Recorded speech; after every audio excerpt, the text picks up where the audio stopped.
Como diria a Lúcia, voltei. Voltei para continuar onde eu parei. Gente, eu sempre tenho mania de vir aqui fora, mas depois eu não me sinto bem, eu tenho que vir aqui pra dentro.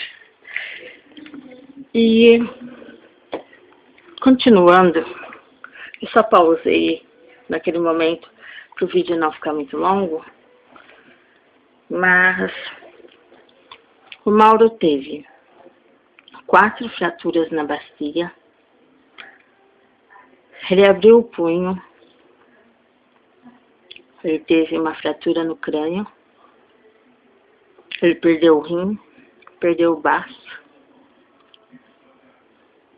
Depois de 4h30 de cirurgia, ele ficou 13 dias na CTI, desacordado, sedado, na verdade. E depois de 13 dias ele acordou. Só que sem fala, sem nenhum tipo de som, sem nenhum tipo de movimento. E assim ele ficou por 1 ano. 1 ano, nós só trocávamos olhares apaixonados, nada além disso. Os repórteres ligavam todos os dias. A polícia, graças a Deus, entendeu aquilo que eu tenho plena consciência, que eu não faria nada jamais tão grave para nenhum ser humano. Como eu disse antes, eu seria capaz de tentar o meu suicídio, mas matar, fazer algo tão grave para alguém, não. E aí, gente, 1 ano todo eu afastada do trabalho, recebendo, mas afastada, dormindo em bancos de hospitais, cadeiras. Mas eu não falo isso como reclamação, não, meninas. Eu fiz tudo isso por amor. Aí sim, eu pude ver o significado real da palavra amor. O amor por aquele homem não estava em sexo, porque não havia possibilidade. Estava num amor que Deus colocou no meu coração naquele momento. Um amor de carinho,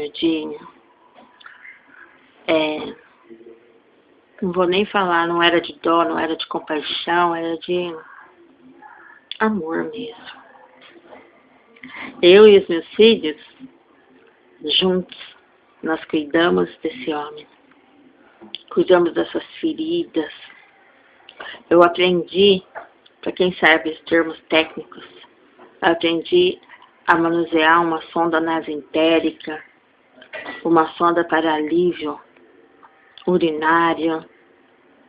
Eu aprendi a cuidar de uma úlcera de pressão, que todos conhecem como escara, como ninguém. Aquele homem, com os dias, ele precisou amputar 2 dedos dos pés. Ele mesmo, por não ter mais o raciocínio e ter uma força extrema que vem da musculatura, né, involuntariamente, mordeu seu próprio lábio a ponto de arrancar esse pedaço. Ele precisou tirar uma parte do crânio, então ficou aquele, sabe? Só a pele, como se fosse moleira de neném. Eu vi M casos lá no hospital. E aí, um belo dia, ele virou o olhar só para um lado, assim, e nunca mais os olhos dele voltaram para o outro lado. O braço paralisou de um movimento que ele conseguiu fazer, que foi esse. E o braço parou assim. E as pernas, e de 80 quilos ele foi para 35. De 1,80 m, um homem que me carregava no colo, me rodava quando chegava do trabalho. Eu quem pegava ele no colo. Nós trocávamos as fraldas, dávamos banho, colocávamos a alimentação na sonda, a água, medicamentos. E as pessoas foram muito humanas, me ajudando, contribuindo, colaborando com as doações. E o Ministério Público, para quem não sabe, quando existe uma pessoa acamada, você recorre ao Ministério Público e eles fornecem o alimento próprio, que já é tipo um polivitamínico preparado para isso. Eles te ajudam em tudo.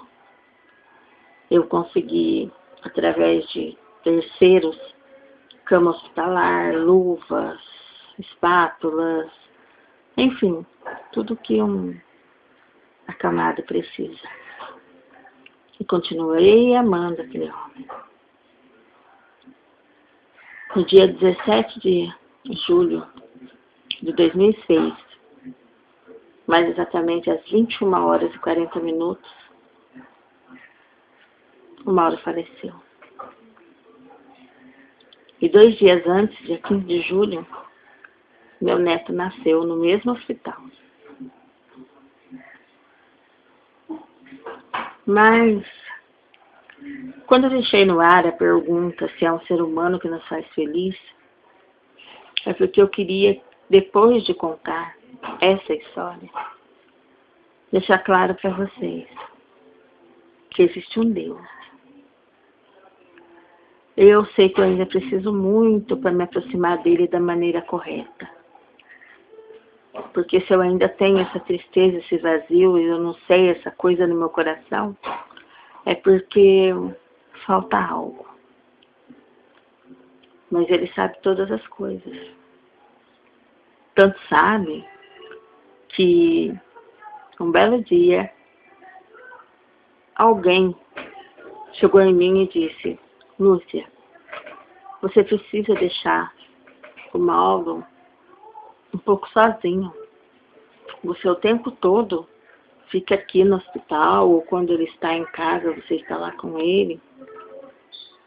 E porque eu não conseguia ficar longe dele. E quando eu me afastava, ele rangia os dentes. Era a maneira dele dizer que me queria de volta. No meio disso tudo, gente, onde eu estava lá, naquele hospital, e minha amiga Renata chegou com uma novidade. O Rochel tinha sido preso. O Rochel estava no centro de detenção provisória, porque agora então ele já estava com 18 anos. Junto foi levado o Diego, porque ele ficou responsável por cuidar do Diego, e no momento do furto, roubo, não sei como chamar, o Diego estava lá com ele.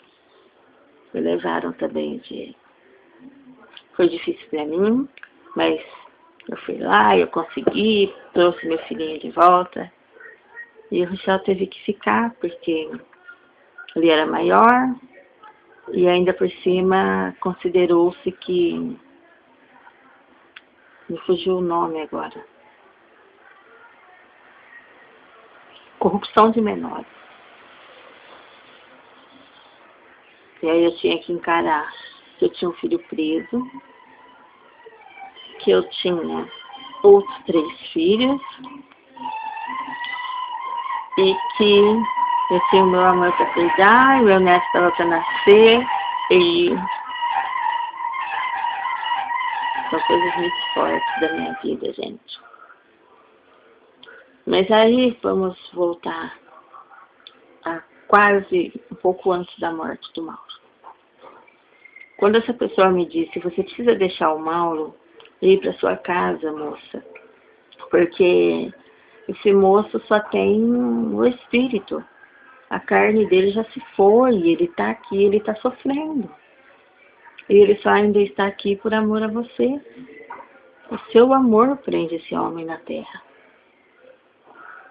E você sabe, quando você está sensibilizada, frágil, todas aquelas pessoas, todos os religiosos que vieram naquele hospital e de alguma forma me trouxeram uma palavra, me fizeram muito bem.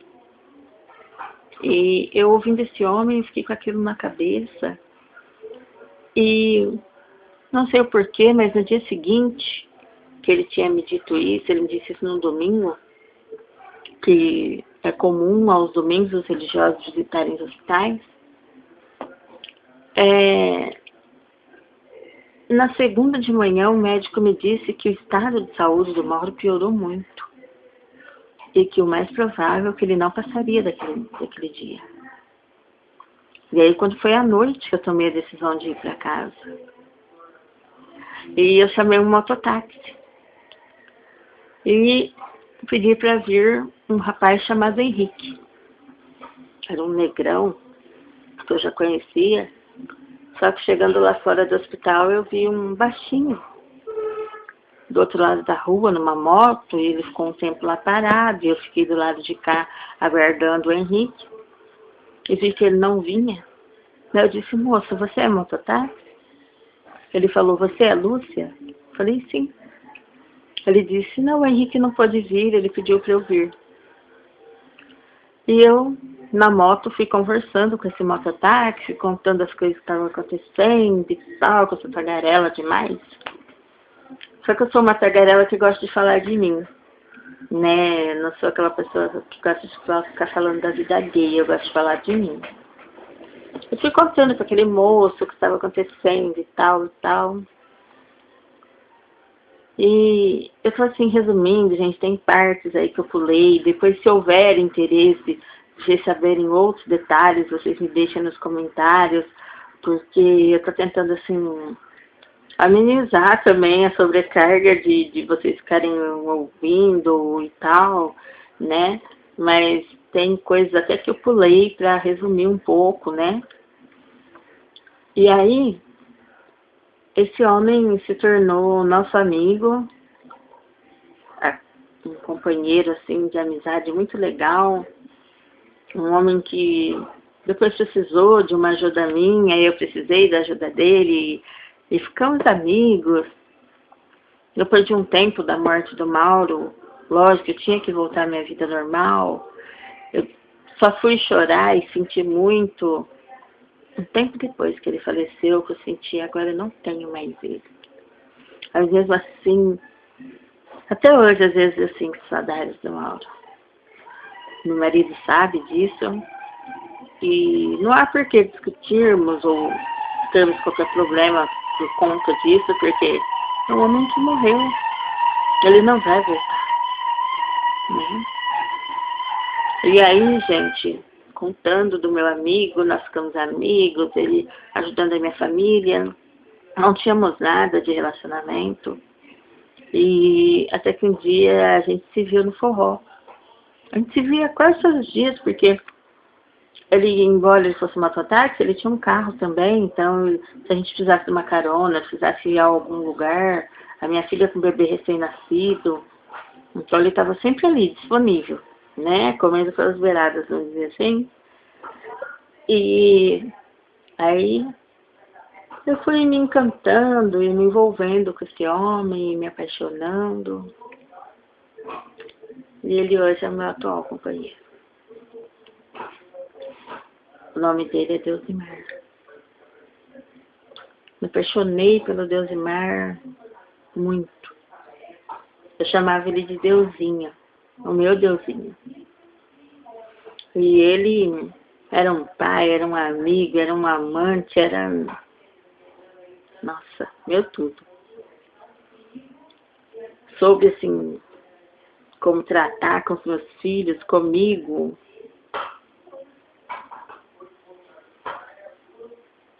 E um dia, o Deusimar chegou mais cedo do trabalho e ficou me observando.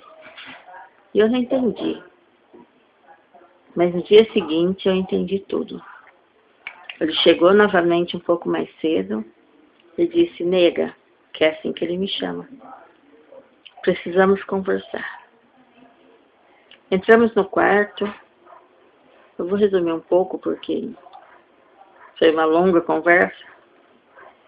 E ele me disse que ia embora porque ele amava outra mulher. Ele foi embora, sem dó nem piedade das minhas lágrimas, da minha tristeza. E eu tive uma recaída e tentei o suicídio novamente. E segundo as minhas amigas, quando eu acordei do efeito daquelas medicações, eu só dizia, eu quero o meu Deusinho. Cadê o meu Deusinho? E elas ligavam para ele e ele dizia que não viria porque ele estava com a mulher dele. E isso na época me fez um mal muito grande. E quando eu voltei para casa, aquela mulher infernizou tanto a minha vida. Foi tão difícil para mim. Porque mais uma vez eu acreditei que o amor estava no ser humano. Até que com o tempo, ele voltou para mim. Eu já estava até namorando outra pessoa, por hábito, não sei, para tentar esquecer, apagar aquilo da minha mente. Era alguém que gostava de sair, de dançar, passear, dançar, como eu. Um jovem que não fumava, não bebia, não tinha nenhum vício, porque eu não tenho nenhum vício. Aqui em casa nem eu, nem a Marielle, nem o Diego, não temos vício. Aí, ele voltou, me pediu perdão e nós voltamos. Só a gente que um casal quando volta, acho que não é mais a mesma coisa. O meu marido, ele me trata muito bem, ele tenta sempre me provar que não quer, não, ele é um homem que não sai para lugar nenhum, a não ser comigo. Ele chega no horário do trabalho, que antes eu acabei descobrindo que ele chegava 1 hora a mais, porque ele dizia para mim que saía às 18, sendo que ele saía às 17. E hoje não, ele sai e vem direto para casa. Aos sábados de manhã ele saía para ir na casa de um suposto amigo, mas era a casa daquela mulher. Hoje ele não vai aos sábados a lugar algum. Ele fica o tempo todo aqui comigo. Mas eu não consegui esquecer. É lógico que eu não fico jogando nada disso na cara dele. Muito raramente eu falo alguma coisa que eu acho que eu nem deveria. Nós nos damos bem. Como vocês viram no vídeo, testando o marido, ele mesmo disse, da boca dele, nós não brigamos. Na verdade, ele é um homem bastante calado, ele não gosta de falar sobre praticamente nenhum assunto. Mas é isso, meninas. Isso é um pouco dos relatos da minha vida. Os meus problemas com o Rochel, que vocês já conhecem, que são inúmeros, né? Nos últimos tempos eu não estou querendo saber nenhuma notícia dele. Para me poupar um pouco também, né, gente? Eu já sofri demais. Eu já passei por tudo um pouco. Às vezes, alguém me vê num vídeo sorridente, falando sobre tanta coisa, pode achar que eu quero ser melhor que alguém. Mas não sabe que lá no meu íntimo eu me sinto a pior das pessoas. É que tudo que eu falo nos meus vídeos, nos de fantasias sexuais, nos de dicas, mesmo no Face, as meninas sabem quantas delas me procuram para desabafar e me contam coisas que elas sabem que eu não vou contar para ninguém. Acho que eu tenho uma experiência de vida muito vasta, gente. Uma experiência de vida que eu preferia não ter. Às vezes eu sou meio moleca, sabe? Parece que eu não consegui crescer nem no tamanho, porque tenho só 1,54. E nem na minha mentalidade em alguns momentos, porque eu sou muito criançona, sabe? Mas uma coisa de bom, a vida me ensinou a amar as pessoas. Até pouco tempo eu tinha um lado muito vingativo, sabe? Não vingativo de brigar, de ir lá, sabe? Mas de planejar contra alguém que fizesse algo muito grave contra mim. Eu tenho cada dia mais tentado mudar isso. Mas a vida me causou feridas muito grandes. Feridas que nem o tempo está conseguindo apagar. Então, como muitos amigos me dizem, eu tive o privilégio nessa vida de ter amigos de verdade. Lúcia, se apegue a Deus. Se apegue a Deus porque Ele é a solução da sua vida. Porque eu vivo em tratamentos, psiquiatra, psicólogo, neurologista, endócrino, nutricionista, gastroenterologista,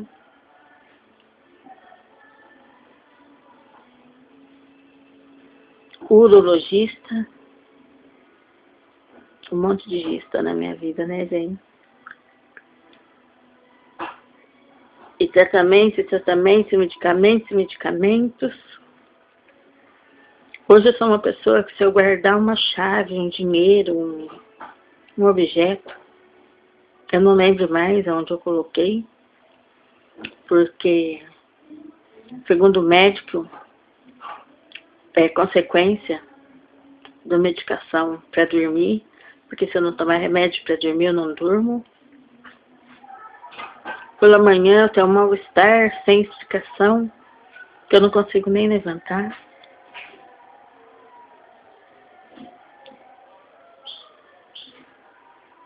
Enfim, gente. Às vezes meu batimento cardíaco é tão fraco, a minha pressão é tão baixa, e isso se chama braquicardia, que também é consequência de tantos medicamentos. E não posso ficar sem eles. Eu, ao mesmo tempo, sofro dores terríveis nas minhas juntas, e não posso tomar remédio para dor por causa do meu único rim, para não sobrecarregá-lo. Então, gente, eu quero dizer que vocês, minha família virtual, são muito importantes para mim. Que vocês são minha companhia do dia inteiro, sabe? Porque eu não tenho ninguém para conversar. Porque eu mesmo me tirei esse direito. Eu não gosto de atender o telefone. Desculpa. Eu não gosto de atender o meu portão. Minha intenção aqui não é chorar, gente. Eu não gosto de atender o meu portão, eu não gosto de atender o telefone. Porque eu não sei das notícias que podem vir a respeito da minha filha, do meu neto, mas principalmente do Rochel. O Rochel na rua, ele pode ser morto, ele pode ser preso. É isso, gente, eu não falo para vocês sentirem dó de mim, e nem dele. Isso, ele está colhendo o que ele tem plantado. Eu ensinei a todos igual. Só que eu queria entender que leva meus filhos para longe de mim. A minha psicóloga me disse algo muito sério. Ela disse: Lúcia, você passou uma vida pensando em todo mundo. Ela me diz assim: no seu discurso, quando você está aqui no meu consultório, nós temos 50 minutos de conversação, todas as terças-feiras. Ela me diz: Lúcia, você fala dos seus filhos, você fala da sua mãe, você me fala do seu esposo, dos seus problemas com cada um, como é, das suas soluções. Mas e você? Onde está você nessa história? Você tem um conselho para cada pessoa, um bom conselho? Você tem um amor para compartilhar? Você tem suas mágoas? Você tem tudo que um ser humano natural tem? Mas você não se vê. Ela não é a primeira psicóloga que me diz isso. Ela fala: o dia que você passar a se enxergar, a ver a Lúcia, a ver a mulher que existe em você. Uma mulher que tantas vezes pessoas perguntaram se eu já fiz uma faculdade.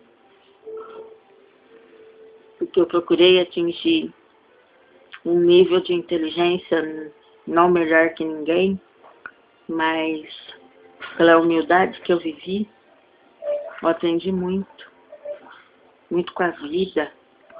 Muito com o querer saber, o querer conhecer as coisas. Podemos conversar sobre qualquer assunto. Porque se eu não estiver inteirada a respeito dele, eu vou procurar estar. Eu já me envolvi na política. Eu já me envolvi na saúde, que não era uma área. Eu fui em palestras em lugares que eu não poderia nem entrar. Mas de que adianta tudo isso? Se eu não consigo me sentir feliz. Se eu sinto uma falta extrema, eu nem sei do que. É por isso que no começo, no meu primeiro vídeo, eu disse que os relatos da Cacau mexeram muito comigo. Porque ela falou muito de Deus. Ela falou muito das respostas de Deus na vida dela. E eu quero aqui agradecer a amizade de cada um de vocês, dos meus inscritos, dos não inscritos. Obrigada a você que teve toda a paciência de assistir esses relatos. Cláudio Stuck, Lúcia Paganelli, Adriano Tavares, entre outros. E Cacau, ainda que talvez você nem saiba quem sou eu ou que eu exista. Você nem imagina o que 2 vídeos seus falando relatos da sua vida causaram na minha uma revolução em entender que eu preciso de Deus na minha vida. Eu frequentei igrejas onde eu me sentia muito bem. Mas como, voltando a tocar no nome de Cacau Schwartz, eu digo, ela falou muito sobre isso, né? Temos Deus de um lado e temos um inimigo forte, poderoso do outro. Se você não se apegar a Deus, ele pode destruir-nos. Numa delas, o responsável pela igreja, na época eu não sabia nem o que significava a palavra hipócrita. Eu fui visitar uma outra igreja e ele me chamou de hipócrita por isso. Né? Se ele assistir esse relato, ele sabe que é dele que eu estou falando. Mas depois, a vida, e Deus que é justo, segundo informações, aconteceram coisas na vida dele que quem sabe agora ele entenda o quão difícil e doloroso é ouvir alguém nos chamar de hipócrita. Em outra igreja, fui assediada pelo pastor. Não que eu seja a santa da história, não é nada disso. E não que eu não acredite mais em Deus por conta disso, porque não é religião, não é placa de nenhuma igreja que salva ninguém, ou que cuida de ninguém, e sim Deus Todo-Poderoso. Então, meninas, o que me resta é só agradecer a vocês, deixar um beijo assim enorme de coração, e que vocês nas suas orações se lembrem dessa pessoinha aqui, né, que tá aqui sentindo o Joãozinho, preocupada com o cabelo, enquanto tanta coisa mais grave, mais séria acontece, não só no mundo, como dentro de mim. Eu preciso muito de vocês, da ajuda de vocês. E nem cabe aqui, mas eu gostaria muito de pedir a vocês que compartilhassem sem cessar o vídeo onde eu procuro a minha filha. Eu quero olhar nos olhos dela e que ela me diga por quê. Por que ela me abandonou? Não é? Um beijo, meninas. Eu quero que vocês entendam esse relato não como uma tristeza, não como... mas sim como uma história de vida. Mais uma do YouTube. Um beijo. Fiquem com Deus. Tchau, tchau. E muito obrigada por assistirem.